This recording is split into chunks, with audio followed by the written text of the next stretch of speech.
Hey folks, welcome to the DarkHorse podcast live stream. It is live stream number 92 with me, Dr. Bret Weinstein. This is Dr. Heather Hying sitting to my right, which I don't know enough about video to know whether she's on your right, but in any case, she is here. I am here, and you are going here. To embark. We have some announcements. We have announcements. We have 3 ads today, which we do at the top of the hour, and then we will jump right in. So we're going to be talking a little bit about the current cultural moment, just briefly at the top of the hour, and then we're going to spend most of the time today talking about childhood, following from chapter 9 of our forthcoming book, A Hunter-Gatherer's Guide to the 21st Century, which is all about childhood.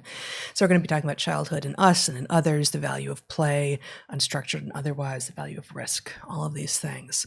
But first, if you're watching this on YouTube, consider trying it on Odyssey. We know that there are buffering problems. They're working on it. The chat is live on Odyssey, but not on YouTube. The moderators were having too difficult a time moderating 2 different chats at once. So if you're here live right now, can go to Odyssey for the chat.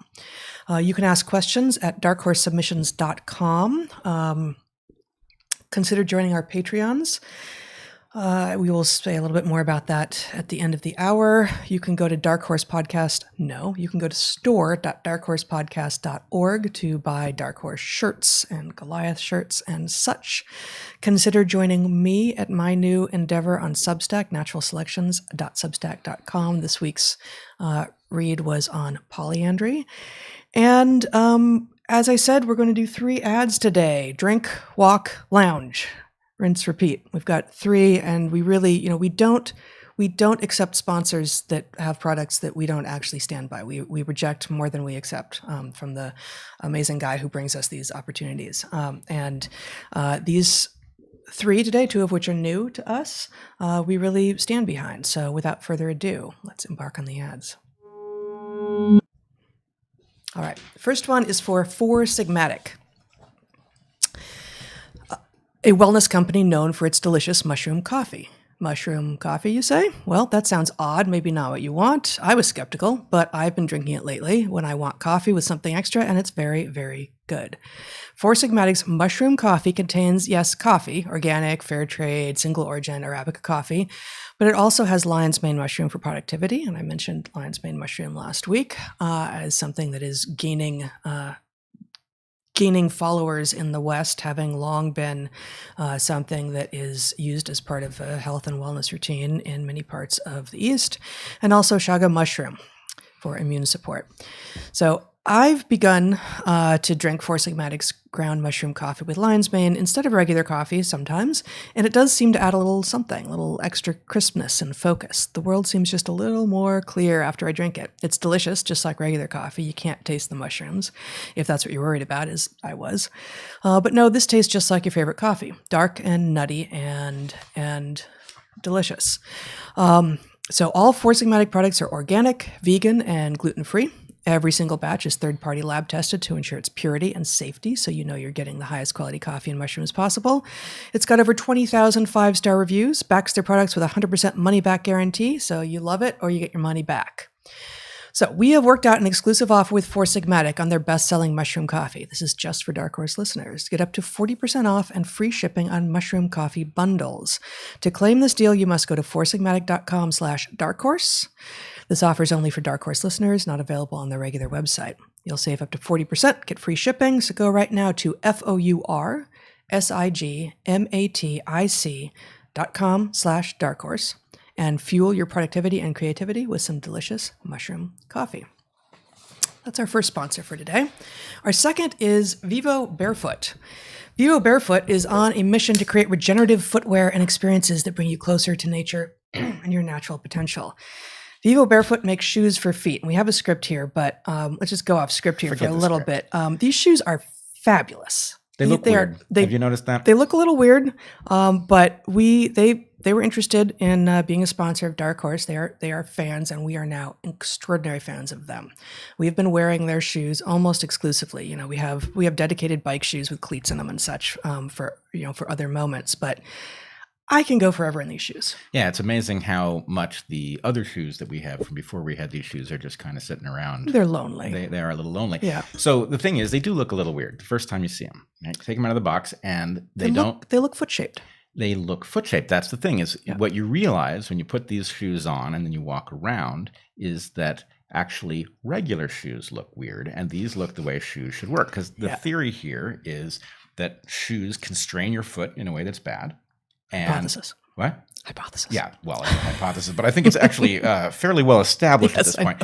Shoes constrain the foot. And so the ideal thing, you can't walk around barefoot in most urban environments. You wouldn't want to for lots of reasons. So a shoe that allows you to be barefoot inside the shoe, doesn't compress your foot, will look different than a regular shoe. Mm-hmm. But in order not to be sloppy, like a slipper, it has to hold you firmly. So it holds you firmly right near the ankle. And it actually has a thin sole. You can feel the ground underneath you. It's quite a different experience, and I really, really like it. Yeah, it constrains your ankle so that you're not having to use your toes in an unnatural way to keep your feet onto your shoe the way flip-flops do, which many podiatrists, good podiatrists will tell you are not particularly good for foot health. And it may surprise some longtime viewers who are familiar with some of the trials and tribulations that I've experienced physically, that I also was born with genetically very weird feet and had massive reconstructive surgery at 13, which allowed me to become the athlete I'd always wanted to be, and really walk and run and play and all of this.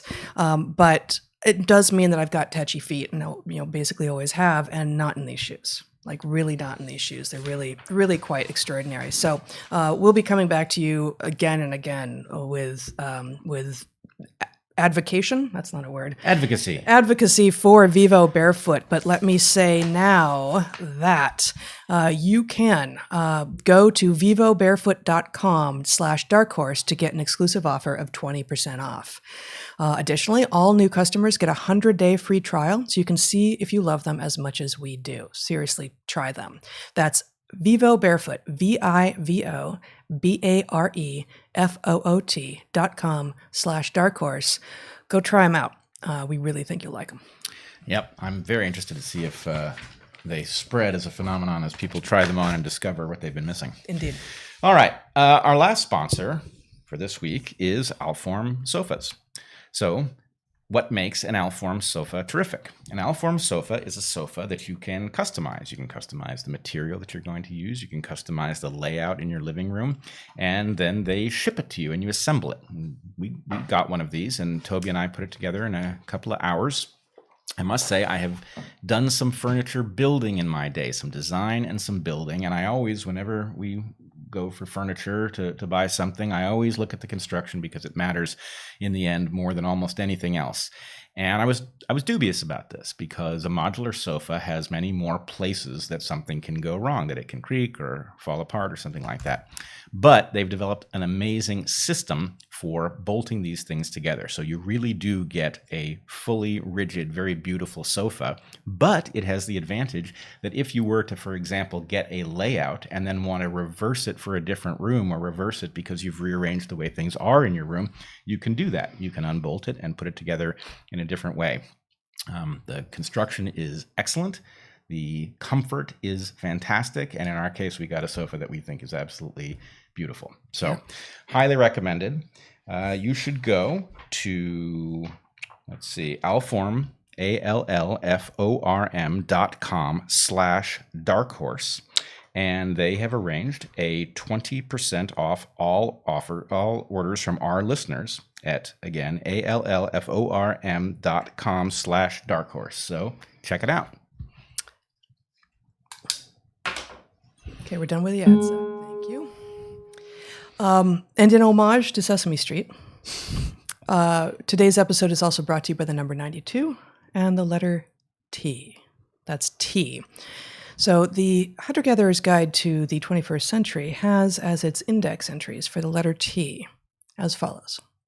Taboos, Taino, Tajik children, Tarahumara, technological frontiers, teeth, temporal rites of passage, tetrapods, THC, theory of mind, throughput society, the rise of, tinkering, Titanic, TD monkeys, Tolstoy, Leo, Toluene, can never pronounce that, Toluene, Tools, tortoises, trade-off relationships, allocation trade-offs, design constraint trade-offs, diversity fueled by freedom justice trade-off, generalist versus specialist, traditions, transfer of resource frontiers, tree frogs, trivers, Bob, turtles, and of course, tyranny.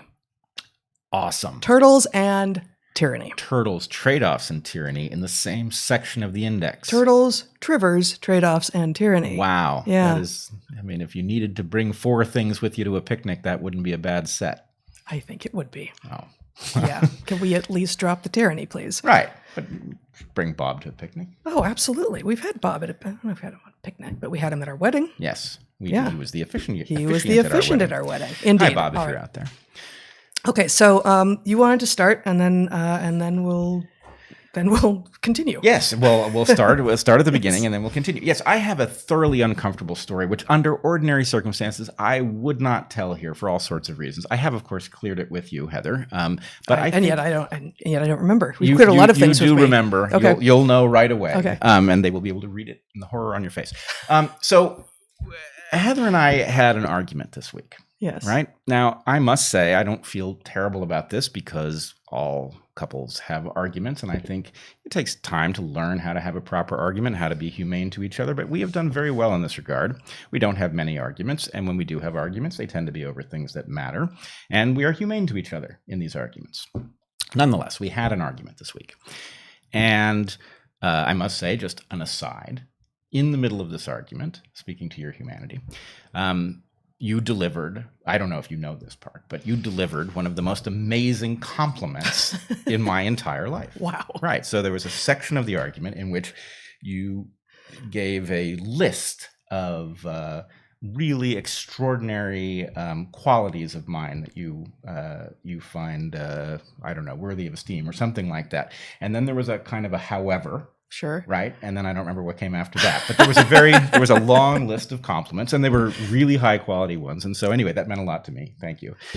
Actually, I do remember what came after, however. But I know you do. So there wasn't a particular thing in that list, or it was just the fact of the list. It was to have somebody that you love and admire deliver like a distilled list of your best characteristics, and maybe even described in overly generous terms. It was key. I'll remember it. No, I mean, I think part of presumably why it landed as well as it did, and I didn't know this, but is that, in the middle of an argument, it's hard to imagine that the person that you're arguing with is at their most generous. And so, right. I was being honest. I was trying to be honest. So, I don't think the list of extraordinary features that you have and skills that you have and traits that you bring was in any way an exaggeration. Well, in any case, whatever that list was, I enjoyed it, and I also did get the point. And that really is, when one argues, you tend to not be in your best frame of mind. You tend to be defensive, and to have somebody deliver the good and the bad together is a very good thing. But anyway, the point of this story is the following thing. The next day, I was looking at Reddit, and I got an ad for divorce attorneys. No. Yeah. Oh boy. And the reason I'm telling this story is to cover your ass. I know. Well, here's the thing. No. I am certain divorce was never mentioned in our argument. No. So what the hell were they listening to? What did they hear? Was it raised voices? Yeah. Was it was somebody listening to content? What exactly triggered? I mean, obviously there's a remote chance it was a coincidence, but I have never seen an ad for a divorce attorney in any scrolling I've done anywhere, as far as I can recall. Yeah. So it's a pretty unusual thing to show up. I've definitely had weird... And I didn't get those ads. Weird. All right. I wasn't on Reddit. That's true. We didn't run the control. Yeah. But anyway, there's something very odd about this. I've had lots of coincidences. I've seen people attempt to test whether or not these coincidences are purely coincidental or whether or not they represent something listening. You're looking for an object. You discuss an object that you might want to buy with your partner, and then suddenly you start getting ads for it, even though neither of you has typed it into anything. And then Amazon can deliver it to you miraculously the same day. The same day. As a matter of fact, it's outside your door. Just click this button. But anyway, the point is, we are definitely in a brave new world. And, we can hope that was some automatic algorithm that nobody is paying attention in detail to when we fight or whatever else we might be doing.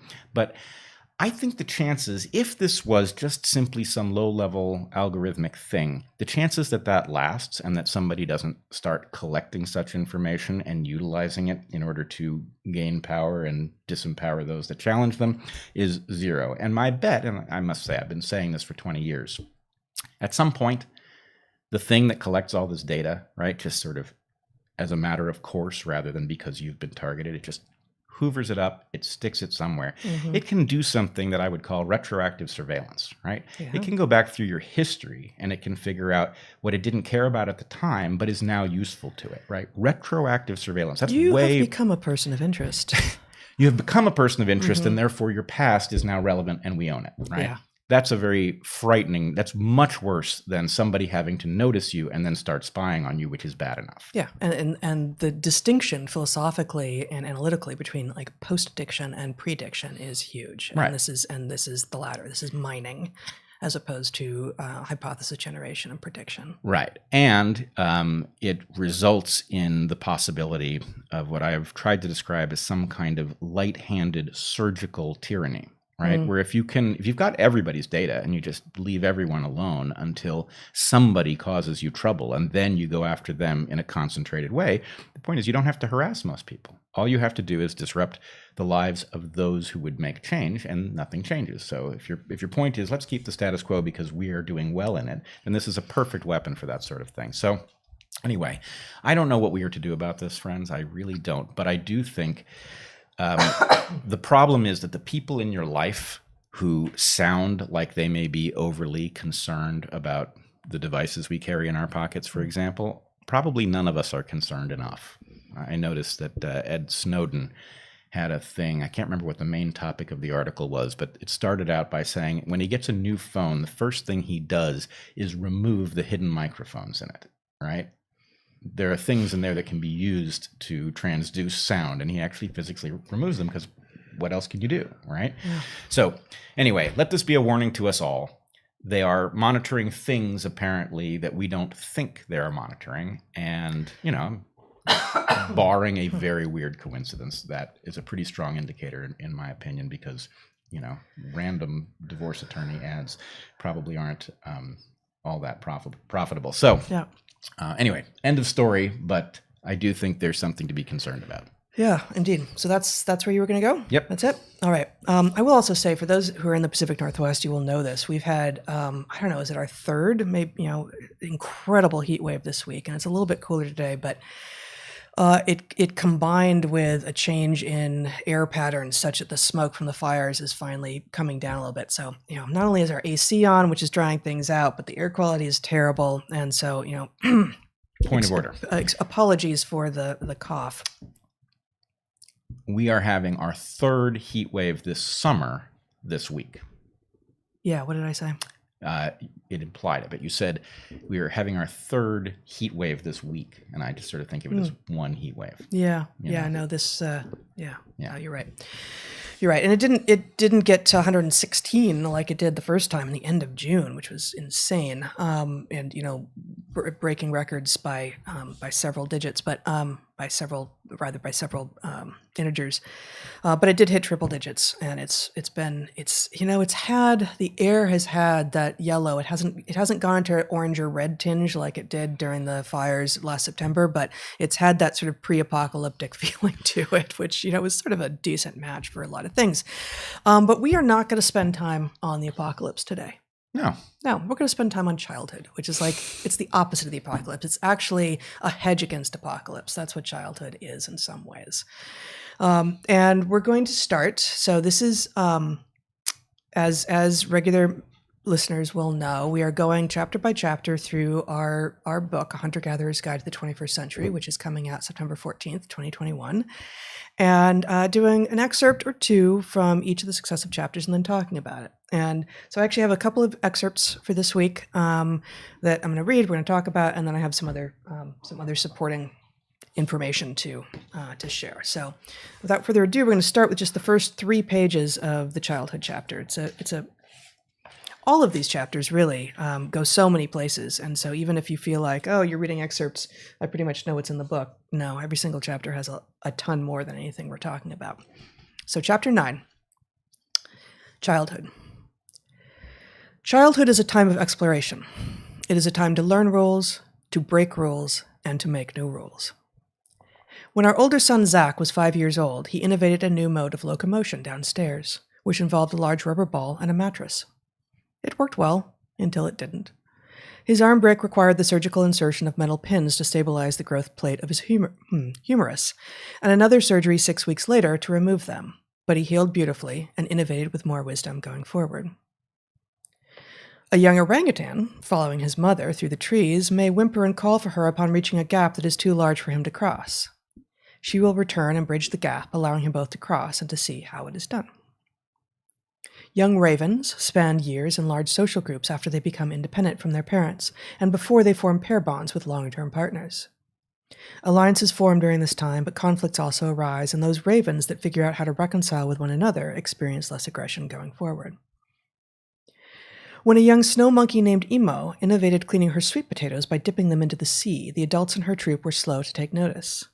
They lived together on a tiny islet in Japan, but only 2 adults in the troop copied her behavior over the next 5 years. The young monkeys, though, the other children and sub-adults, watched and learned. 5 years on, nearly 80% of the juvenile monkeys were cleaning their sweet potatoes in the style of Emo. During childhood, we learn how to be. We also learn who we are, and we dream about who we might become. Humans are not blank slates, but of all organisms on Earth, we are the blankest. We have the longest childhoods on Earth, and we arrive in the world with more plasticity than any other species, meaning that we are the least set in stone. Software, which is the interplay of experience and knowledge with capacity, is more important in humans than in any other species. A profound demonstration of this can be seen in the peopling of the Americas. A handful of ancestors came into the New World with Stone Age technology and diversified into hundreds of cultures across 2 continents, inventing writing, astronomy, architecture, and city-states along the way, the pace of change being far too rapid to be attributable to genes. It all took place on the software side. Our ability to learn language is part of our hardware. Nearly all human babies have this competence latent in them. Which language a baby will speak, however, is entirely context-dependent. That's software. Furthermore, we quickly lose some of our ability to hear and construct the phonemes and tones of languages that are not in our environment, regardless of our particular ethnicity or lineage. Just as we are born with more neuronal potential than we use, most of our neurons die off before we become adults, we are also born with more linguistic potential than we use, and some of it is lost during childhood. We are born with broad potential, and that potential narrows over time.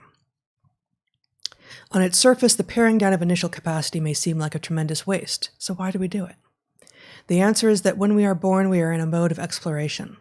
We cannot predict ahead of time precisely what neurons we will need, or what language we will speak, so we are born with a surplus of capacity. This permits us to optimize our minds to whatever world we find ourselves born into, without the need for prior knowledge. We are born to explore the world around us, discover its secrets, and structure our minds accordingly. Once this job is done, we shed our surplus capacity, lest it become a metabolic liability, all cost, and no reward. Humans are social, with long lifespans, and have overlap between generations. Grandparents, parents, and children may all live in the same place at the same time. These characteristics also apply to the other apes, to the toothed whales, dolphins and orcas, and to elephants, to parrots and corvids, crows and jays, wolves and lions, and more. All species that are social, are long-lived, and have generational overlap also tend to have long childhoods. These other species' childhoods come with tantrums and play, emotional depth and cognitive capacity just like ours. The adults that develop from those children of other species have social complexity that is recognizable to us humans as well. Spinner dolphins choreograph elaborate group hunts. New Caledonian crows share information among their friends. Elephants grieve. Spending time as children allows animals to learn about their environment, therefore stealing childhood from the young, by organizing and scheduling their play for them, by keeping them from risk and exploration, by controlling and sedating them with screens and algorithms and legal drugs, practically guarantees that they will arrive at the age of adulthood without being capable of actually being adults. All of these actions, almost always well-intentioned, prevent the human software from refining our crude and rudimentary hardware. Absent childhood, animals must rely more fully on hardware and therefore be less flexible. Among migratory bird species, those that are born knowing how, when, and where to migrate, those that are migrating entirely with instructions they were born with, sometimes have wildly inefficient migration routes. These birds, born knowing how to migrate, don't adapt easily. So when lakes dry up, forest becomes farmland, or climate change pushes breeding grounds farther north, those birds that are born knowing how to migrate keep flying by the old rules and maps. By comparison, birds with the longest childhoods and those that migrate with their parents tend to have the most efficient migration routes. Childhood facilitates the passing on of cultural information, and culture can evolve faster than genes. Childhood gives us flexibility in a changing world. Hell yeah. So much important there that can give you insight into how the world works, why it looks the way it does, and how you might live better if you know how to extrapolate from it, which we do in that chapter. It leads me to a couple of thoughts. One, I'm very interested to see whether the world will figure out the blankest slate point. Mm-hmm. Right. So just to reiterate, we are not blank slates, but we are the blankest of all life on Earth. Right. We are born with the most capacity to become something we are not yet. And so this puzzle, there's a couple layers to this puzzle. One, people will have heard us talk many times about the fact that sex is in fact binary, whether we like it or not. Mm-hmm. Right. It just simply is. So in this case, binary thinking is actually where you want to start. Now, there's lots of nuance. In the case of sex, sexual reproduction. In the case of sex, mm-hmm. Right? And then you could say, actually, the software, which is gender, is much more variable, but the sex isn't, right? So mm-hmm. There's a binary aspect. There's a more continual aspect that's heavily bimodal, but not perfectly so. Or it is bimodal, but it is there's at least stuff from one end of the continuum to the other. That's right. But anyway, the point is, we tend to be binary in our thinking reflexively, and that has not served us well with respect to the so-called nature-nurture debate, the blank slatism, which is preposterous, the rebellion against blank slatism, which is preposterous, right? Both of these things are wrong, and so how do you even formulate this? And just the simple recognition, just the fact that human beings are just the blankest slate by virtue of the fact that the amount of our behavioral repertoire that has been offloaded to a flexible portion of the mind that is actually loaded in after we are born is greater than in any other creature. That's an amazing fact, and understanding its implication, right, and where that puts us in this non-binary discussion is crucial. So, I don't know whether the book will have this effect on the discussion, mm-hmm. but understanding that you are not being clever to say we are not blank slates, right? If you do not follow it up with, given that is one end of a continuum and we are closer to it than anything else, then what are we to infer? Right, exactly. And it's not to suggest that we have any less genetic input at an absolute level than our brethren and than everything else on the planet, but that we have so much more that contributes to us becoming what we are. That at the absolute level we are genetic in makeup, just as chimps are, just as chanterelle mushrooms are, just as cedars are, just as giraffes are. But we have, in addition, as and as with so many of these things, and we talk about this in the book a lot, we've got this sort of nested sets of actually all mammals have a fair bit of learning to do. And some mammals don't do very much, but because of that, initial innovation of milk, of mother's milk, which then allows for the evolution of love and allows for the transmission not just of, nutrients and immunological information through the actual milk, but the tactile bonding, and then just the spending time together that then allows for the further evolution of more time that is spent in childhood. All mammals have some kind of juvenile phase that could be called childhood, but there are, the usual suspects, as I call them, those organisms that are long-lived and social with generational overlap. As we say in this excerpt I just read, almost always also tend to have long childhoods, and childhood being that period between birth and it varies. Over a non-human animal space, we tend to say age of first reproduction. But of course, there's a tremendous amount of time, which in humans we call sort of puberty or adolescence, after which you are technically capable of reproducing, but before which you can really be considered a full adult.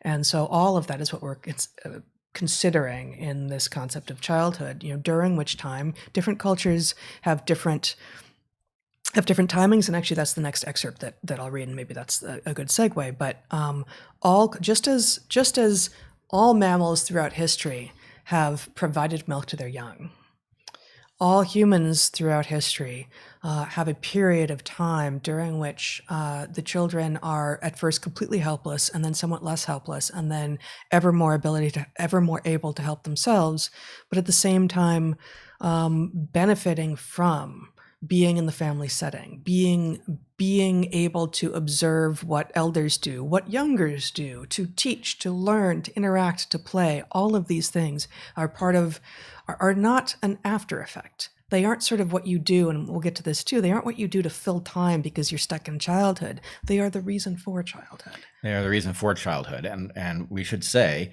it's very easy to jump too early to a conclusion, right? So we have more that is divorced from the genes. I didn't mean that. I'm just waiting for my phone to pick up on the word divorced and send me more. I see. More ads. But genes? What? no, the fact that the genes have surrendered control over our behavioral repertoire is not an indication that the other part of us has staged a coup. And that's another key feature of the book, is that we describe the relationship between the software and the hardware. And the point is, they actually agree on the hardware's objectives for both better and worse, right? It makes understanding what we are much simpler. But the point is, the genes have offloaded the work to the software layer because it is done better and faster, not because they have given up any control, or they've given up proximate control, but they haven't given up control over ultimate objectives. And that is, in many ways, the greatest obstacle that we face, is that we have this sort of default inherited purpose, which is the same as the purpose of every other creature, and therefore not a worthy purpose for creatures like us who have values that are not best matched to that most fundamental evolutionary objective.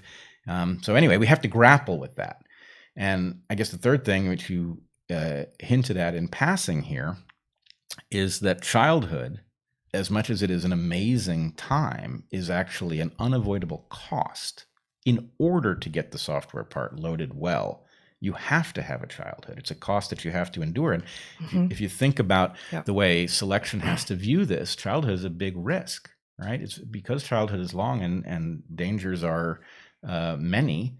There's every possibility to invest in someone and have them never reach a reproductive capacity. So it's a cost that is borne because it must be borne in order to get the benefits of it, which are this amazing flexibility, right? Yeah. The difference between being stuck with a migratory route or being able to change your migratory route to be more efficient. Yeah, and I love that result. I remember when I first came across that about the migratory birds that are born knowing where to go, and those that are learning it from their parents on the fly, quite literally.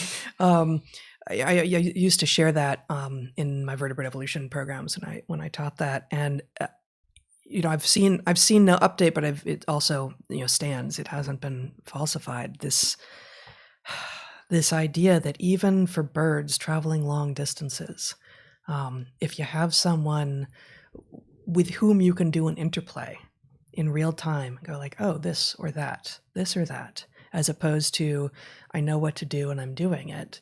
How would you learn under those conditions? It's got to be a very, very drastic change for a migratory bird who's born with the instructions on board for where to go and how to get there, to change that up. Right. It's the very clumsy process that we describe in the Bio 101 textbook, rather than the upgraded process that selection has discovered that allows for the rapid honing in on a new, innovative way of doing something better. Well, and don't get us started on textbooks, right? Like in this, as in so many things, what's in the textbook is hopefully was generally thought to be right at the point that it was written. It never describes the actual process by which we arrive at what we think to be true. That is, it doesn't describe the actual scientific process. It may describe the conclusions of the scientific process.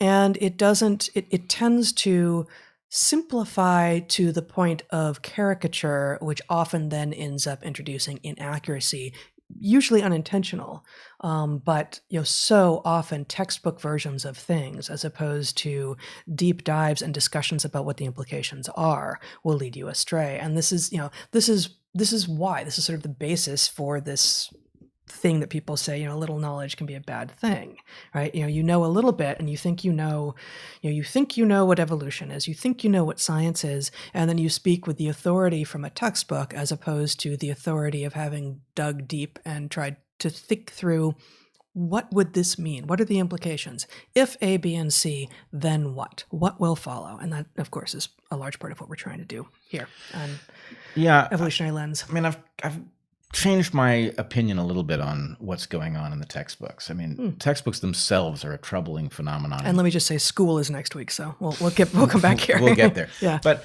if you think about just the process of science and textbooks as sort of an instantaneous description of the model as it stands, right? They're not perfect. They're written so as to be understood. They're not necessarily the top quality thinking. They should lean in that direction as often as possible. But if you think about science as a process that builds models that predict behavior of stuff, and those models, as they get closer and closer to the truth, predict better and better, right? The number of factors that they exclude drops. The textbook, in theory, should grow, and its ability to predict what takes place in any particular instance should go up. But at some level, this is not so different from the much more normal process of understanding the world around you, whether it be the social world or whether it be the sport that you play or whatever. You have some model, something you say that isn't exactly true, right? And so in the book, we talk about literally false, metaphorically true things, but the degree to which that applies to every realm, right? In sport, for example, the idea that you have to follow through, right, on your swing at the baseball, right? You're not affecting the baseball after it has left the bat. Following through is not what works. It's the planning to follow through that causes you to hit the baseball properly, and then everything after that is just what happens, right? So does that matter? No. The best way to teach somebody to hit the baseball properly is to tell them to follow through, right? Yeah, I remember this. I played more tennis than baseball as a kid, even before this foot surgery that I had. And I remember in a stubborn moment, which I had a few of, going like, what if I don't? What if I don't follow through? And I could just tell. I could just tell as a kid, there's no way. I understand the physics well enough. I have scientifically informed people in my life. And even though I'm a kid, I know that this can't matter. But I couldn't, if I knew I wasn't following through, I could not play as effective tennis as if I didn't think it through. And part of it is that you can reach that sort of flow state more easily if you aren't trying to stop the thing as soon as you leave, as soon as the ball leaves the racket. Right. That's part of it, but it's also that there's in order to stop the racket afterwards, you have to invest in the stopping of it. And that gets in the road of the thing that you're doing. So imagining that follow through actually matters, it does matter, but it doesn't matter for the advertised reason. Right. Obviously, anybody who plays one of these things can figure that out. But the point is, no, it's still the best way to teach it. And how do you figure out what's going to happen on a billiard table? Right. Well, Newtonian mechanics is wrong, but it's not so wrong that we don't still teach it because it's still really freaking useful at slow speeds. Right. So anyway, these are models. They contain a degree. So just to fill that out, you don't teach Einstein to people learning pool. Right. Right. It does. That would be pointless. Right. It would be pointless. Yeah. Right. If you're trying to understand what's going to happen, the added value of doing it the more rigorous way is not matched by the added complication of it. And so you have this approximate model that works really well. And so that's good enough. One last thing before we move on to the next segment here. Yeah. I mean, it's about plasticity. So it's all in this space.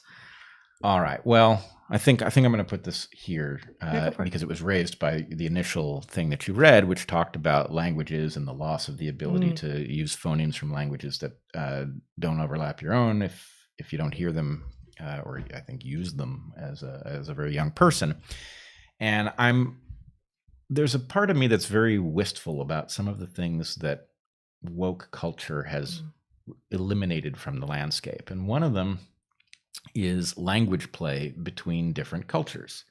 And I know we've spent lots of time at field stations with people from all over the world. We've traveled to many different places, that there's a certain joy in playing with accents, right? It is especially fun to try to let other people, if somebody speaks Spanish as their native language and they've learned English, trying to do a Spanish accent so they can hear what the accent sounds like to Trying a to do a native Spanish speaker. accent in English. Right. Yeah. Mm-hmm. Right. It's great. And, and you might think, oh, that's really insensitive. No, I love it when people do this to us too. And this is a kind of thing that people who have played across languages, everybody loves it. And anybody who can do it really well is the life of the party, right? It's, it's an important thing. And I'm reminded of this routine. And it's the kind of humor in which there is recognition. It's not denigrating. It's not exclusionary. It's not tribal, except in that it recognizes that, yes, those of us who speak different languages do in that one way, at least, belong to different tribes. But if we're trying to reach across those tribes, if we're trying to just recognize, hey, we're different and it's cool and we want to communicate, here's how you sound to me. How do I sound to you? Right. And, I remember jokes about particular errors that people from particular language groups would tend to make in your language that basically create inadvertent puns and things. And the point is... unintentional jokes? Or No. The jokes are a retelling that is based on a predictable failure of somebody from a language group. And, the point is, it's just too sensitive. You couldn't do such a thing now. But it was never disrespectful, right? We all know that we do this in the other's language, right? That's just the way it is. And so hearing this is just, it enriches you. You are able to put yourself in the mind of somebody else. Hearing the way you speak, it probably increases the acuity with which you speak in another language. Yeah. I know I spend a lot of time sort of goofing off, speaking English with accents from around the world, just based on what I've heard, Yep.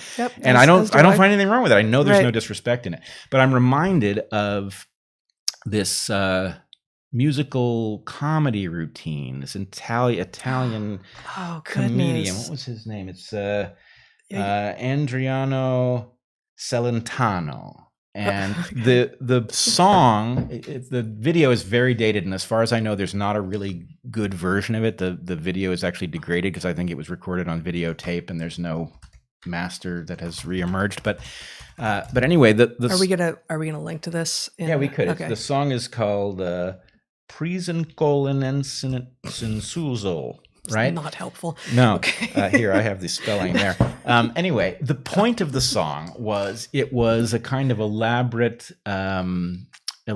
musical song with a kind of fanciful rock star character, this Italian comedian, sort of a slick guy, singing what appears to be a song in English, except there are no English words in it. It's what English sounds like to Italians. It's like it's full of English phonemes, but it's not full of English words. Right. And so for Italians who don't speak English or speak it a little bit, it's what it sounds like. It's what an English pop song would sound like. Right. And it is very catchy, right? Yeah. And it appears to be full of meaning, right? It starts out with him lecturing to a class full of attractive young women, and he's the cool, handsome teacher or something like this, and then he breaks into a song and dance routine, and one does. Right, it's as one does, sure.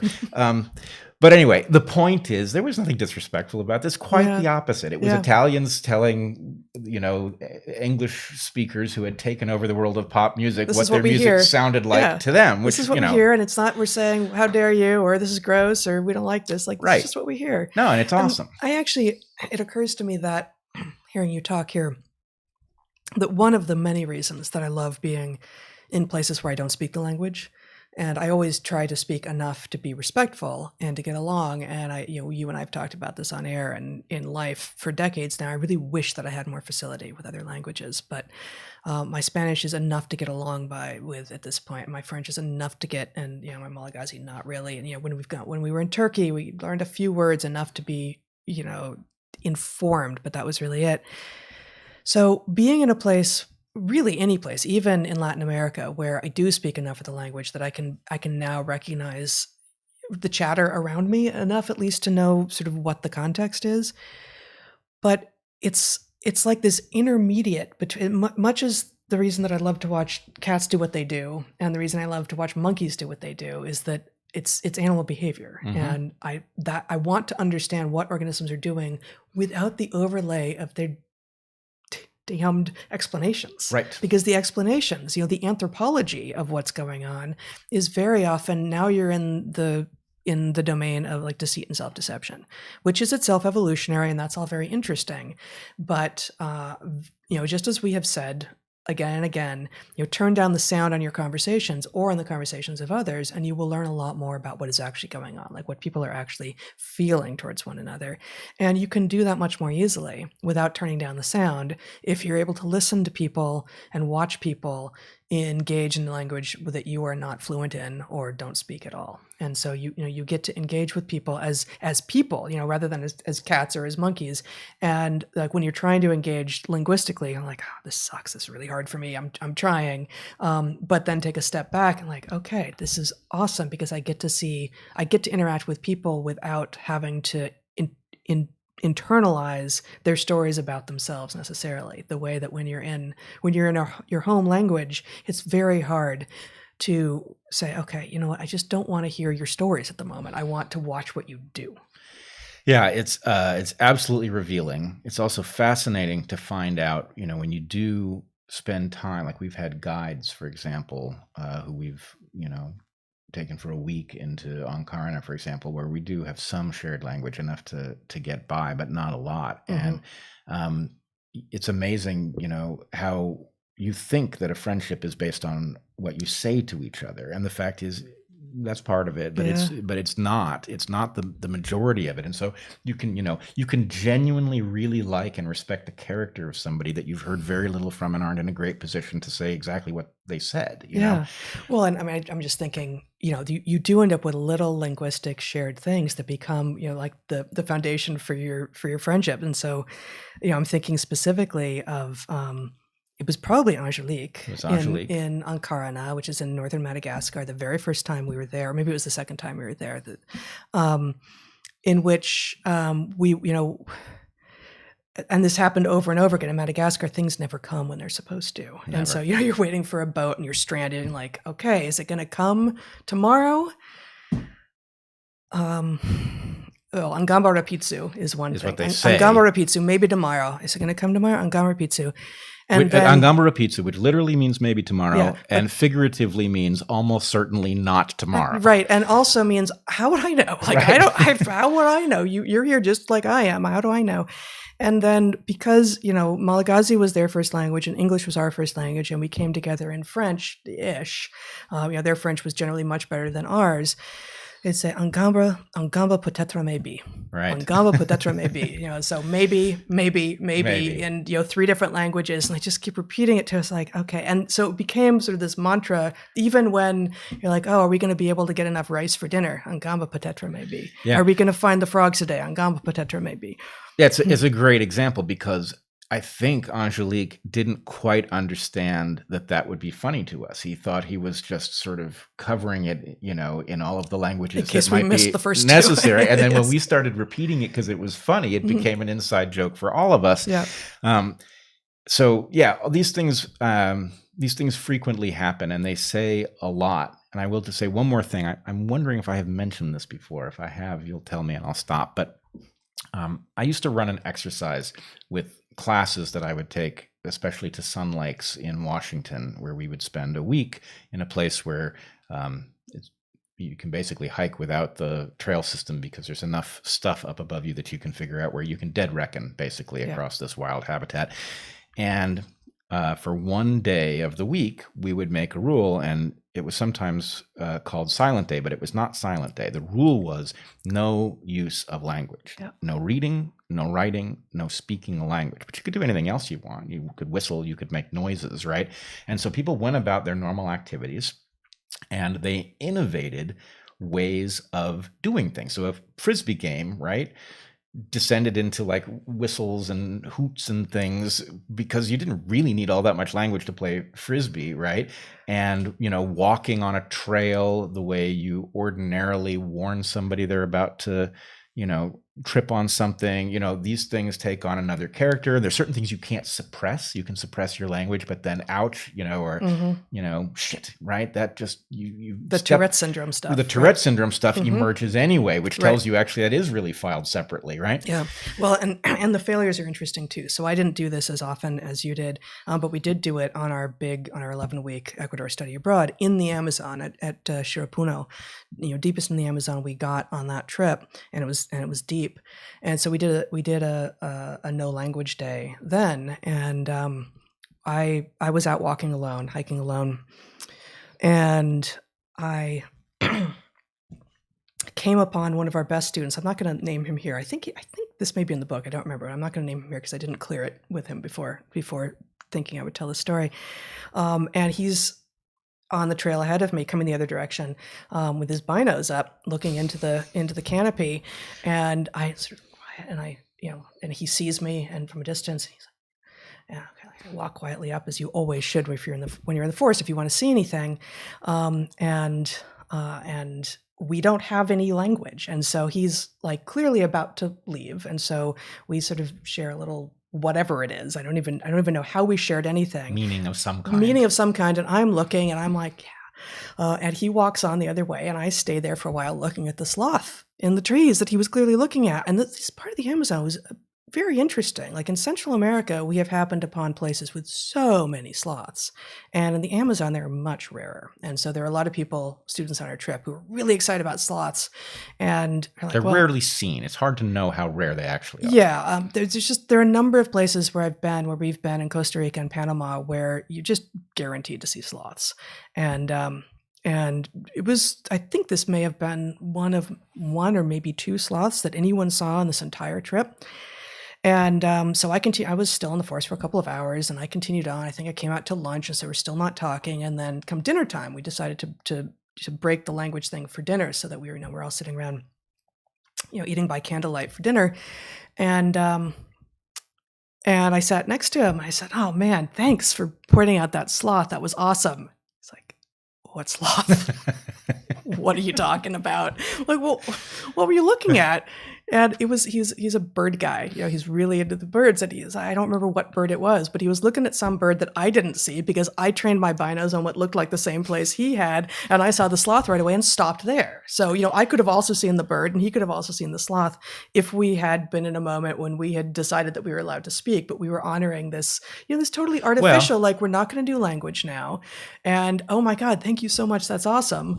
I don't think we saw totally different things. I don't think you necessarily would have both seen both animals. I mean, obviously that's a possibility. Well, if we'd had language, we would have known what we were looking for. Right. But I think one of the the particulars matter a lot in this case. Yeah. Right. But one of the likely things to happen in that scenario is that you would have walked up and he would have said sloth. Right. No, he would have said bird because he was watching a bird. And you would have trained on the bird, and the sloth would actually have become invisible to you. This is a possibility. Yep. And so, language could have stolen that sloth from me. Well, that's one way to think of it. What the thing, this is such a high bandwidth mechanism for plugging two brains into each other that the effect is that it's very hard. You don't realize that you're actually looking through somebody's eyes just because they've sort of given you an immediate orientation to what they're looking at, and suddenly that's what you see, and you don't see the other thing. Borrow my perception for a moment. Right, which is what it's great for. But the point is, until you turn it off, you don't realize how often that happens, right? You need an experience like the one you're talking about to even be able to calibrate it and say, well, how often, it's a calibrator, like leaving the lock in your car off accidentally and returning and nobody's touched anything, because of course, how often does somebody actually try the door to your car? Right. Almost never, presumably. Right. All right, let's do another little section here. Let's see, this is just 2.5 pages. It's called Plasticity. Again, from chapter 9, Childhood, chapter of A Hunter-Gatherer's Guide to the 21st Century. Childhood, excuse me, hold on. Childhood, and by extension parenting, is an interplay of love and release, of holding someone close while also giving them freedom to explore, even perhaps to leave. In biology, we speak of plasticity, often phenotypic plasticity, to refer to the many outcomes that are possible from the same starting materials. Roughly speaking, a genotype, say the alleles for brown eyes, produces a phenotype, the actual brown eyes. Phenotype is the observable form of an organism. For many traits, though, a particular genotype encodes information for a range of possible phenotypes, and interactions with the molecular, cellular, gestational, and external environment determine what phenotype will actually be produced. Phenotypic plasticity allows individuals to respond in real time to changing environments, to avoid being canalized into set patterns and lifeways by their genes. The skulls of dominant wild hyenas are big and robust, with large sagittal crests on top and broad zygomatic arches at their cheeks. Both of these structures provide places for muscles to attach, much needed if you're in the business of asserting your dominance with your teeth. Compare this to the skulls of hyenas born and raised in captivity, which have no such structures. The different environments of wild versus captive hyenas affect what form or morph they have. In the same vein, human children who chew soft processed foods have smaller faces as adults than those who grew up chewing hard, tough food.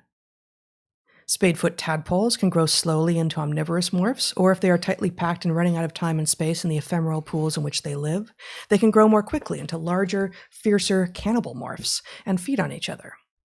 What morph a spadefoot tadpole develops into is entirely context-dependent. When temperatures soar, zebra finches communicate this to their unhatched chicks. Zebra finch chicks, whose parents told them about high temperatures while they were still in their eggs, alter their begging behavior as nestlings, and when they become adults, they prefer hotter nest sites. Even our critically important aortic arch, the first arterial branch off the heart that takes oxygenated blood to the body, has several common anatomies within human populations, which can develop from highly similar genetic starting gates. Plasticity provides the possibility of alternate phenotypes, often through simple rules that do not prescribe precise outcomes. The result, ever more so with increasing levels of complexity, is exploration of new territory, literal and metaphorical. One place that plasticity manifests in humans is the wide variety of approaches to parenting across cultures. In Tajikistan, babies and toddlers are restrained for hours on end in cradles known as gavoras. Gavoras are treasured within families and passed down between generations. Tajik children are the center of family life. Mothers, grandmothers, aunts, and neighbors are always available and immediately respond to cries from a cradled baby with food, singing, or other comfort. Counter to Western expectations, though, within a few weeks of babies being born, they are placed in gavoras, provided funnels and holes through which to pee and poop, and their legs and torsos are tightly bound. Children thus cradled can move their heads but little else. These children, with little experience crawling or attempting to walk in their infancy, do not walk as early as children raised in the West. The World Health Organization's formal expectations for when children start to walk are between 8 and 18 months, and yet Tajik children may not walk until 2 or 3 years of age. Are the Tajik babies dullards or physically incompetent? No. In contrast, children in a rural Kenyan village sit and walk earlier than Western babies tend to. Are the Kenyan babies inherently designed for greatness, their precocious motor skills predictive of early mastery across domains? Also no. Variations in baby-raising culture across humans exemplify some of the great plasticity that humans have. Kenyan babies walk earlier than Western babies, but all but the most severely disabled Western babies learn to walk soon enough. Weird parents are not just focused on our children, we are focused on the metrics that are easily recorded and conveyed to others, the when of our child's first smile, word, or step. Once we have such metrics in hand, we are easily confused into imagining that the when is a critical measure not just of health, but of future capacity. Once again, the easily measured thing, the calorie, the size, the date, becomes an inaccurate stand-in for a larger analysis of the health of the system. By believing the false notion that when a benchmark is met is the salient measure of health and progress, we play into our modern fear of risk. It is risky for my child to miss a benchmark. It is risky for me not to force my child to meet arbitrary deadlines. Such parental focus can instill fear in our children, which they carry forward as an aversion to risk. So important. If you don't learn to manage risk as a child, you won't be able to manage it as an adult, and you're very likely to run afoul of the full adult scale hazards. Yeah, and so maybe that's that then, unless you had something right away, is a good way to segue into talking about America's Worst Mom. Wow. I know. She's a friend of ours, you know. I didn't. Yeah. Lenore Skenazy. Wow. America's right. Worst Mom. Yes. Yep. Mm-hmm. So for those of you who don't know, the second edition of her book, Free Range Kids, is just out, and it's fabulous. Except, wait, what business does she have talking about childhood? She's America's Worst Mom. Yes. How'd she get that description, what earned her that delightful title. In 2008, so she's a New Yorker, she lives in New York City. In 2008, she let her then 9-year-old son find his way home alone on the New York City subway. He had been begging her to let him do it. She did. From the article that she wrote, which we'll post in the show notes in the New York Sun, quote, "Long story short, my son got home, ecstatic with independence." But of course, the uproar was immediate and fierce. How could she have let her precious cargo loose in the terrible, hostile environment that is a modern American city? And in part, her position is the city is supposedly safer than it's been since the '60s. Like, we've gotten better, but more to the point, the safetyism, which is something that she talks about and Jonathan Haidt talks about, and indeed the two of them together, along with an excellent psychologist named Peter Gray and also Daniel Schuchman, former chairman of FIRE, started an organization called Let Grow, which is specifically about creating children who enjoy risk and have independence and are anti-fragile. And Lenore, who's a friend of ours, is an advocate for safe and independent childhood responsibility. And just think about, in light of, I'll show this later, but in light of that story about what's going on in Tajikistan and what's going on in a rural Kenyan village, the variety of approaches to parenthood in functioning cultures. We're not talking about outliers and psychopaths within cultures who are abusers and frankly evil. That's not who we're talking about. We're talking about other cultures in which children grow up to be adults who are functioning and productive, that do things so differently from how we do them. And yet, when American adults stray from, we're weird, when Western educated and industrialized, rich, democratic people in countries that describes do things that go outside of the current mores of sort of safetyism and protectionism and always looking over the shoulder of children and informing them what they should do and telling them what the rules are and making sure they don't stray. When we go outside of that, we are told that we're putting our children at risk.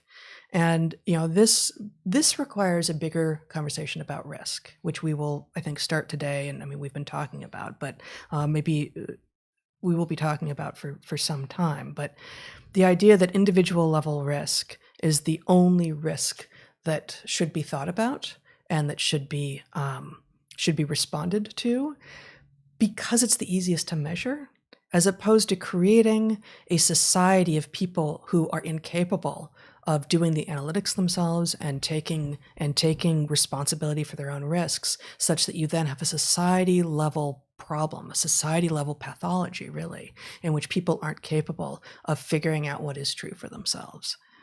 Well, I do think in the interest of balance, we should point out that there is some evidence that a relaxed parenting style can lead to moderate to severe cases of heterodoxy. And, there's no telling where that goes. But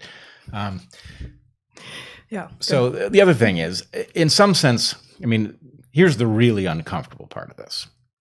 There's literally no way to raise your children so that they are safe and are capable of managing risk as adults. The way you learn to manage risk is through things not going completely well and adjusting, right? Yeah. You manage risk. You take all risk out of a childhood, and you end up with a person in an 18-year-old body with the brain of a child. And how is it that they're going to continue? Like, how is it they're going to become adults? It's ever harder. Plasticity does get less and less acute the longer you develop. Right.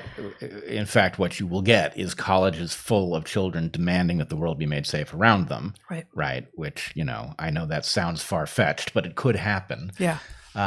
But so in some sense, what we're saying is that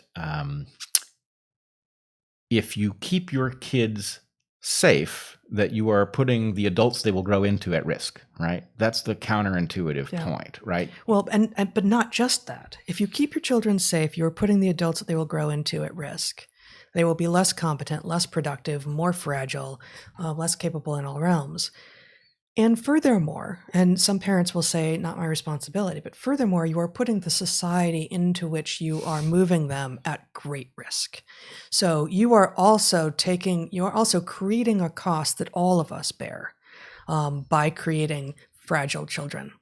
And do they have a higher chance of surviving to their 18th birthday if you put them in a bubble for those first 18 years? Yes, they do.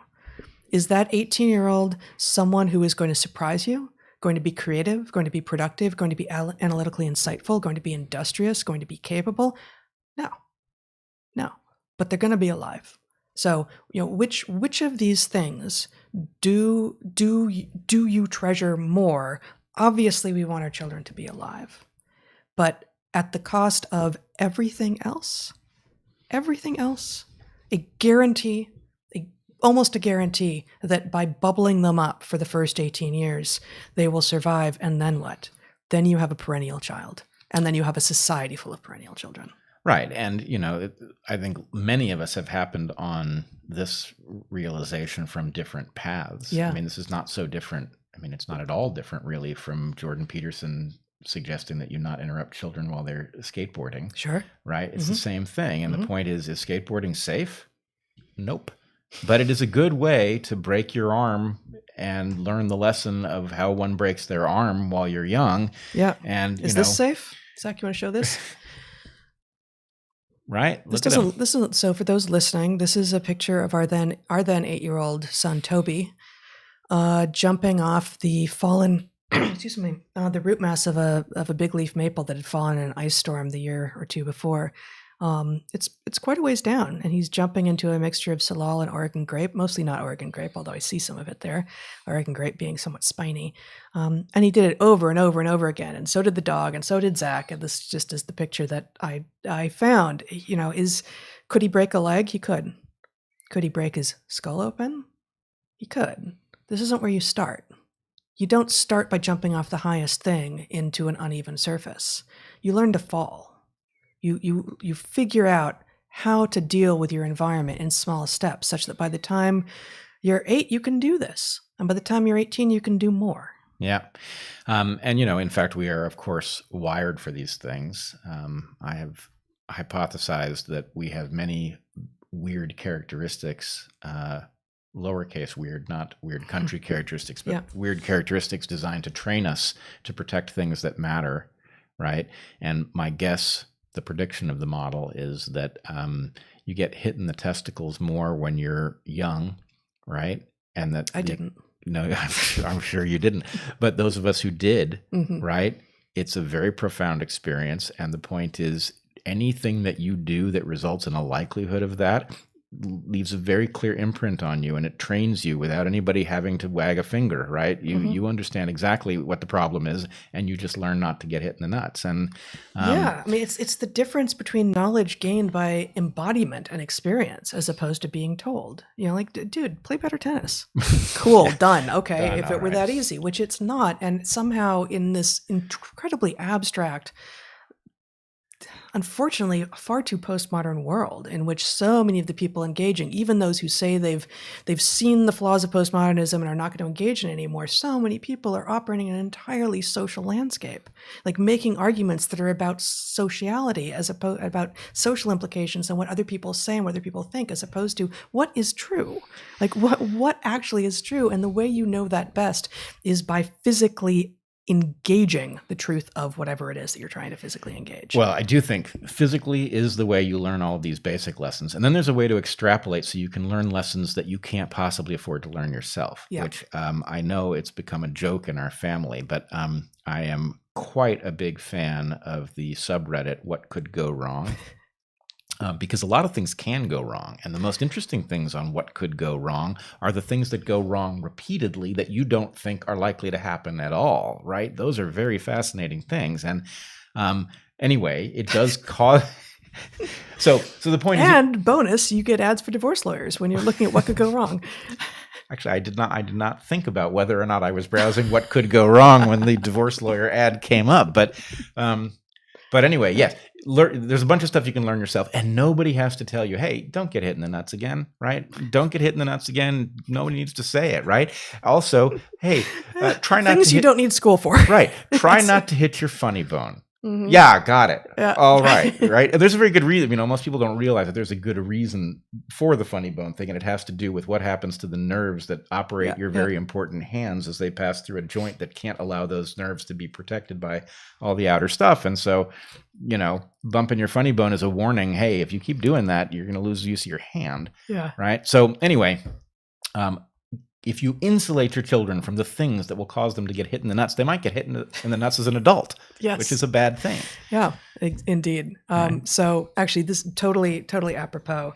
This from one of Peter Gray's excellent books, Free to Learn, Why Unleashing the Instinct to Play Will Make Our Children Happier, More Self-Reliant, and Better Students for Life. So I've just got a bunch of things about play. Let's talk about play here. So he's quoting here a 1994, his book was published in, I forgot, I don't have it here. His book was published more recently. I want to say 2014, but I think I'm making that up. 2013. And he's discussing here a 1994 description from an anthropologist named Martini about children in Polynesia on the basis of Martini's extensive observations of children on the Marquesan island of Uapu. I have never been, I don't know how to pronounce that, in the South Pacific. Researcher Mary Martini wrote the following. 13 members of a stable playgroup were observed daily for 4 months and less systematically for another 2. Children ranged from 2 to 5 years old. They played several hours a day without supervision while their siblings attended school nearby. They organized activities, settled disputes, avoided danger, dealt with injuries, distributed goods, and negotiated contact with passing others without adult intervention. They avoided adults, probably because adults disrupted their play. The play area was potentially dangerous. A strong surf broke on the boat ramp. The large rocks on the shore were strewn with broken glass. The valley walls were steep and slippery. Children played on a high bridge and high, sharp lava rock walls. Remember, this is children ages 2 to 5. Machetes, axes, and matches were occasionally left around, and young children played with these. In spite of these dangers, accidents were rare and minor. Hitting, teasing, and scolding were frequent, but fistfights, tantrums, and prolonged crying were rare. Disputes were frequent, but were dissipated after a few minutes. Children did not seek adults or older children to settle conflicts or direct their play. This is what functional play and childhood look like. Right, and you need to map the scolding that would come to you if you took this lesson to heart and you engineered a world in which these lessons could be learned by children in the way that they are learned in other parts of the world. You would be potentially accused of child abuse. And right. Here, you could become America's worst mom. You could take over for Lenore, but I couldn't. I guess I could now. By the way, her 2 boys are both young adults now and successful and fine human beings and thriving and alive human beings. Yes. But I'm reminded. I hope I have the story right. But Martin Mullen, who is the prime mover behind the marble machine from which the music, Vintergatan. Is that how it's pronounced?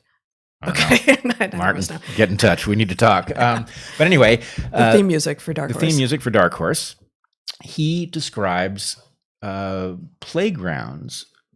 Yes. In which they're, wood with nails sticking out of it, just, playgrounds from hell in which children actually learned how the world works. But no, I mean, this is a movement, I think, in Europe, and I don't think it's really spreading to the US yet, but these intentional playgrounds that have these risks in them. Hazards. Right. And you say playground from hell, but it's not like this is a playground that was created for, utopia and has been allowed to fall into disarray. This is a playground that has been created with the risks embedded in them. Let's put it to you this way. If you look at the marble machine and you think about what it implies about the person that put it together, that person spent time on these playgrounds with hazards allowed to actually explore and figure out how to build stuff, and it created a genius mind. Right. Now you can't say how much of that was the nails sticking out of the boards, but something about this worked. And so anybody who would question it as obviously wrong doesn't know what they're talking about. Which I don't know. I'm sure kids get hurt in those playgrounds. Yep, I'm sure they do.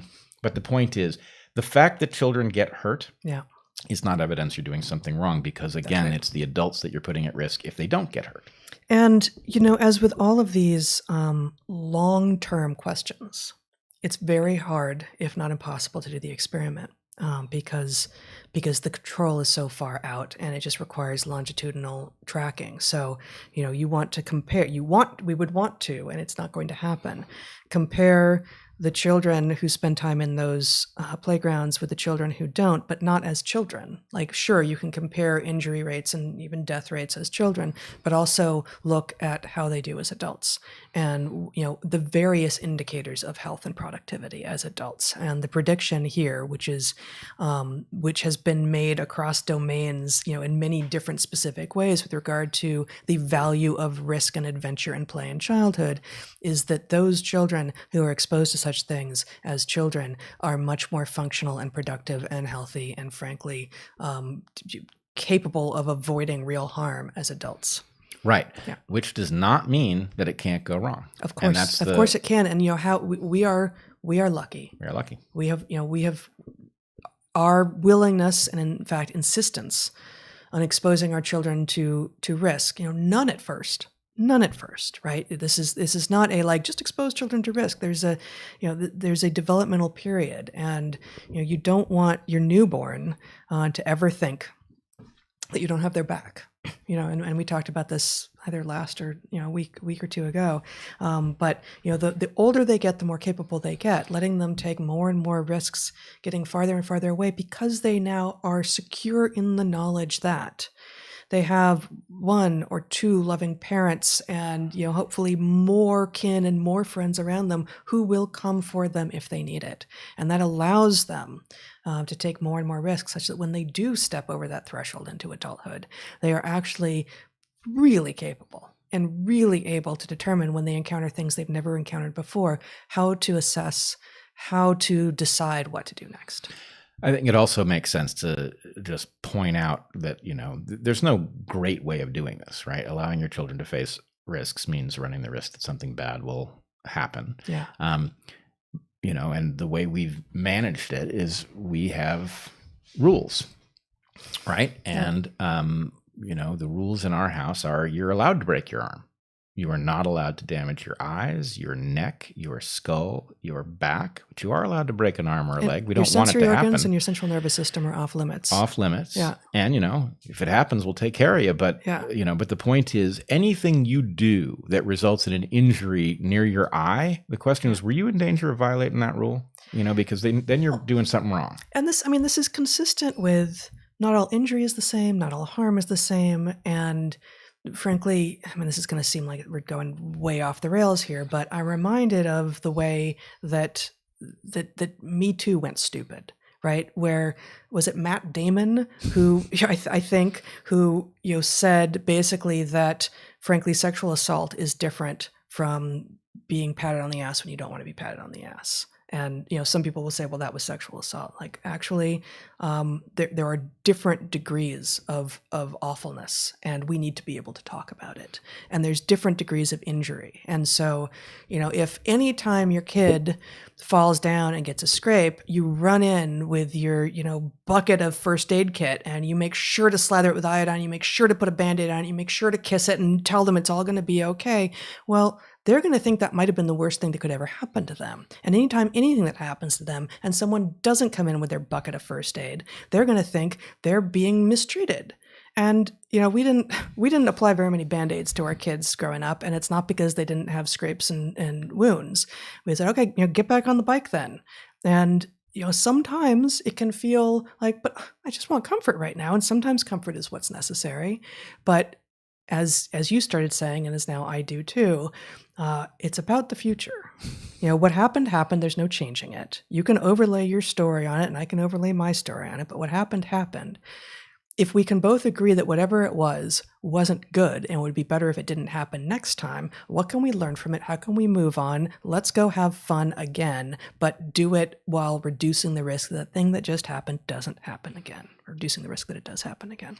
I will also just maybe as a final cap on this, there's something about situations that are actually dangerous that the most important thing about these situations is that you not lose your cool, right? The most important key to getting out of a situation that you might not get out of is staying calm so you can think carefully about what your actual options are, what is actually available to you that isn't immediately obvious, these things. And the problem is if you insulate somebody from harm, they tend to freak out when anything goes wrong, and then they become a hazard to themselves. Yep. And, it's like, when we were kids, you and I didn't know each other as kids, but growing up in LA, you go to the beach, somebody has to tell you actually that when you start getting pulled out by a riptide, it's not an infinite phenomenon. If you stopped fighting, it would give you up at some point and you would be able to swim away. Whereas if you try to fight it, you'll exhaust yourself. If you swim parallel to the beach, you can get out of it, right? But, if you are prone to panic and the first time you experience a riptide, you're an adult and nobody takes an adult aside and says, by the way, there are riptides. And if you get into one, don't panic. It'll let you go, or swim parallel to the shore, right? If nobody mentions that to you because nobody talks that way to adults, then the point is you don't know what to do and you may drown. Yeah. And so, I've been lost in the Amazon with people, and the ability to laugh about it and to realize, we might actually be out all night. Could happen, but we'll find our way back. There's a river. We can figure out which direction from us it is. Yeah. Unfortunately, there are a lot of rivers, but right. But the point is, there is a way out of this. It may not happen immediately, and it may not be comfortable in the meantime. But well, but I mean, when you're actually lost in the Amazon, and I was once and only once really felt like I was truly lost and I was all alone, and I thought, I actually am not sure what to do here. The stakes are very high, right? Because when you're actually deep, you're hundreds of miles from any permanent settlement, and there's one direction, there's one field station somewhere near where you left from. But if you really can't figure out which direction it is from where you are, because you've entered some sort of Bermuda Triangle of the Amazon, that's what it felt like in my case.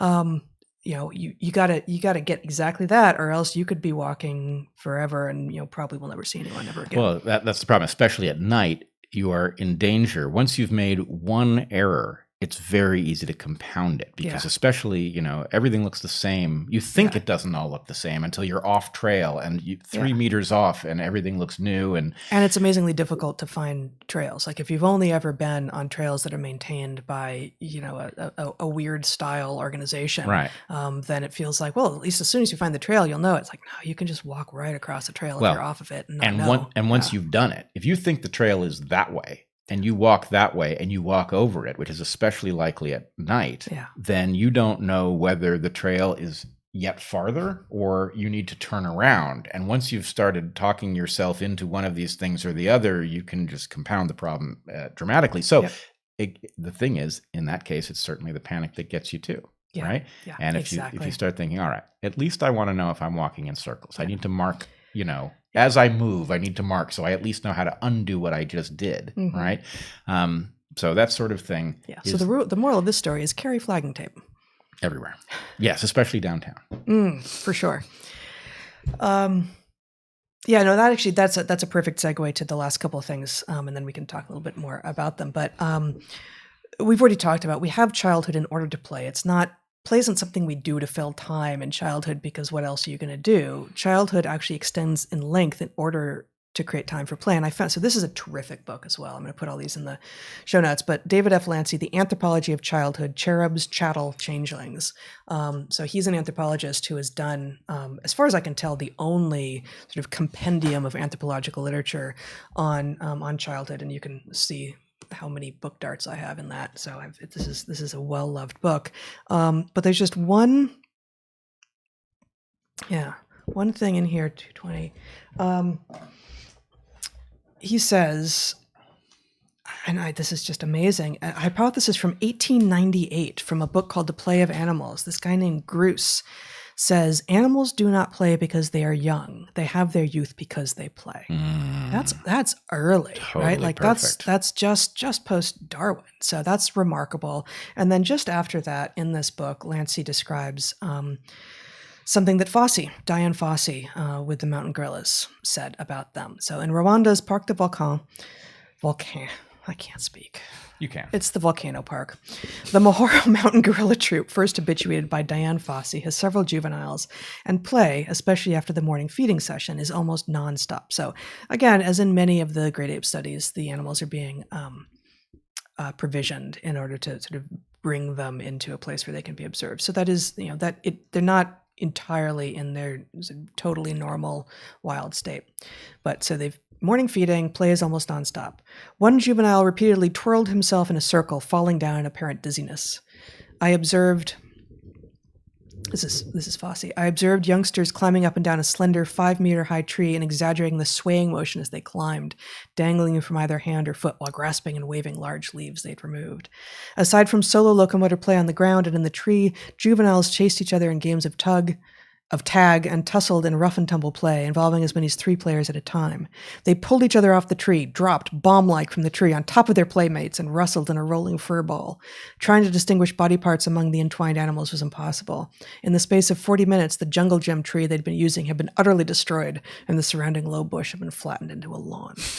So, this happens in suburbia, and no adults let that happen, right? Like, it's not allowed. It's not allowed, but kids want to be able to do this, and occasionally it's because they want the destruction, but usually it's not. The destruction is a side effect, and we need to be allowing them into spaces where destruction is allowed to happen, not because we want to encourage destructive tendencies at all, but because we want to encourage rough and tumble play, unstructured play, falling on each other, all of these things, tag and tug of war, and all of these things in which the children themselves are deciding what the rules are and who gets to play and how to bring in others and how to scold others and how not to run to the authorities whenever anything goes wrong or someone's feelings get hurt. Yeah, and you and I remember how different a world it was in the 70s and early 80s when kids used to play with, the neighborhood kids would get together and play in the street, and the adults didn't necessarily know where they were or, when they were going to be back. And this changed as a result of essentially a panic over the abduction of children, which obviously children do get abducted, but they weren't really being abducted in large numbers from their front lawns. It's typically people who know them who abduct them. And this is one of Skenazy's main points. Like we live in a culture of fear. Like fear is being used to control us, and for the most part, the things that you're scared of, the stranger danger, isn't a danger. Right, and it's a byproduct. Our feeling about it is a byproduct of the way news, even honorable news, collects stories that cause people to watch, and so it exaggerates hazards and caused effectively the death of an entire type of play. But what has replaced it is the question, right? To the extent that children, instead of going outside and riding their bikes and their skateboards and their whatever else, are sitting in front of screens, even if what they're doing has a value, it's consumptive rather than productive, right? Yes. It is very rare. I mean, there are exceptions. I think,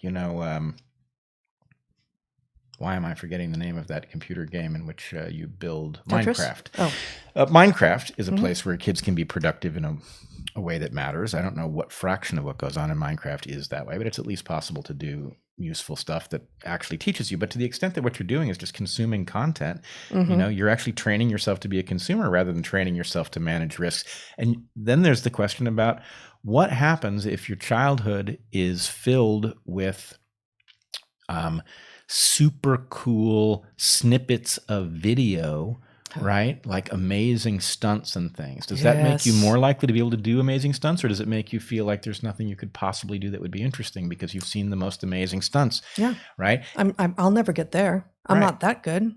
I couldn't possibly achieve anything like this. Why try? Right. And you get a lot of the joy of it, of going, wow, that's really cool. Yeah. And it is cool. But the point is, it doesn't lead you in the right direction. It doesn't incentivize you. Your friend does some cool wheelie on their bike and you think, yeah, I want to do that too. And maybe you discover the wheelie tree, which is what allows you to learn how to do a wheelie where you hang onto a branch and balance your bike. But the last thing I want to say is that the video games, especially video games the way they exist now, where you have these massive multiplayer social games, which in the one way are better because they are social. So at least, even if kids aren't sitting with each other, they get interaction and they develop something like a friendship and all of that. Yeah. But the point is, it decouples the kind of camaraderie and danger facing that we used to do in the street with our bikes and whatever, and has put it into a realm where the dangers aren't real and they probably don't inform you very well about anything in the real world, right? And they sort of give you the social reinforcement for something that isn't useful. It's wasting your mental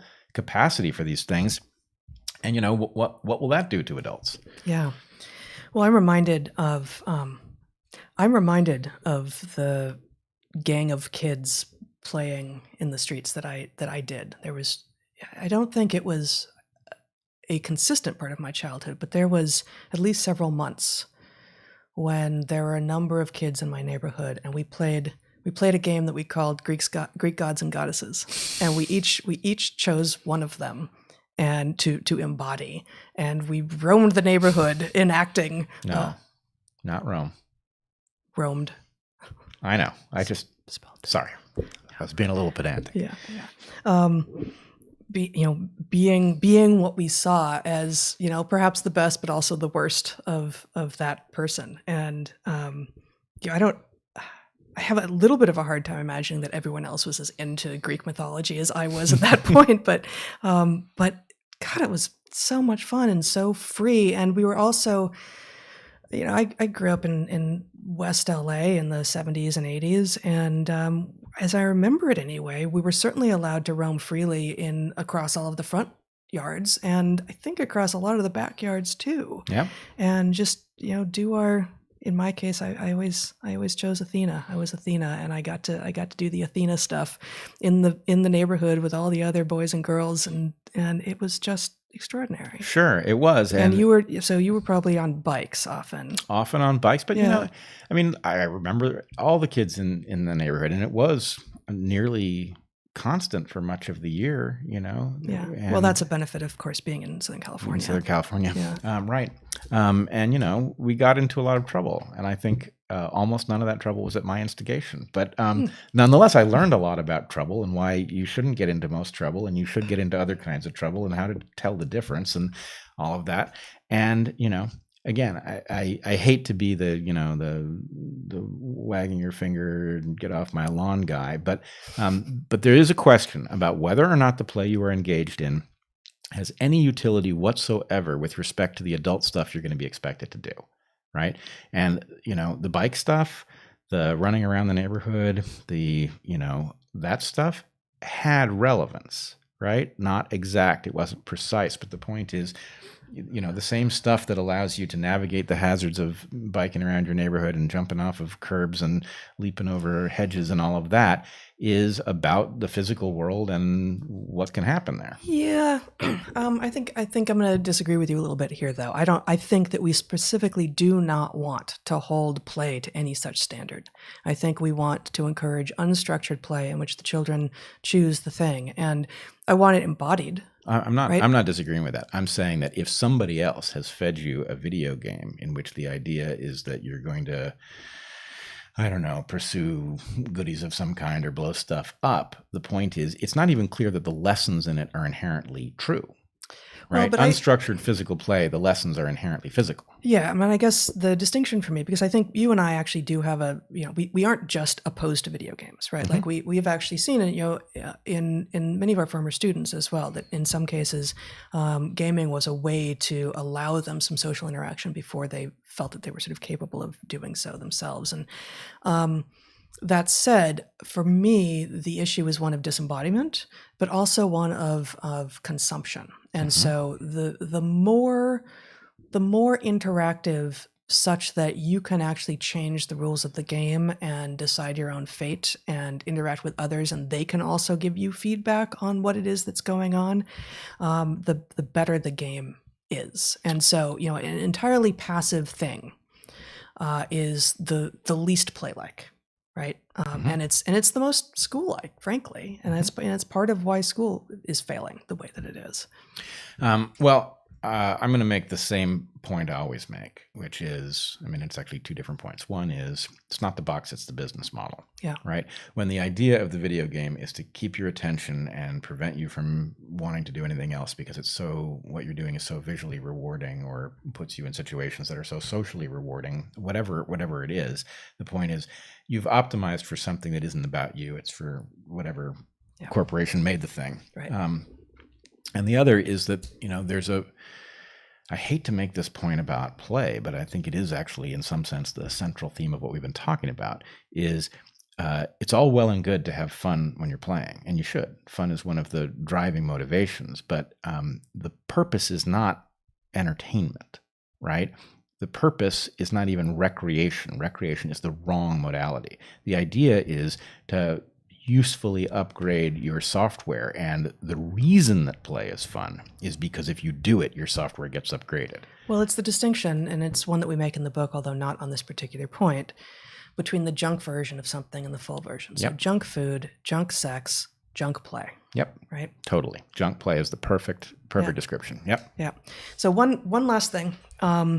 There's an article from 2001, which you can show briefly here, Zach, called Mammalian Play Training for the Unexpected, published in the Quarterly Review of Biology in 2001, as I say. And their functional hypothesis that they make here is that play enables animals to develop flexible kinematic and emotional responses to unexpected events in which they experience a sudden loss of control, specifically.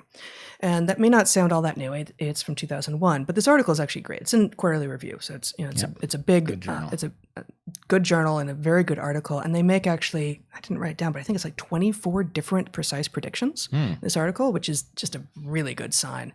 So let me say, but I just want to share the first prediction here. But first, they say, and it's a review article, so they say play is nearly ubiquitous in all mammalian orders, which suggests either a common ancestry for play or similar selective pressures on all of those different orders. Yep. And there may be some of that, but clearly the most parsimonious explanation is that play is part of being a mammal. Right. Did you have someplace further you were going? Well, I mean, I've got a lot of stuff, but go for it. Okay.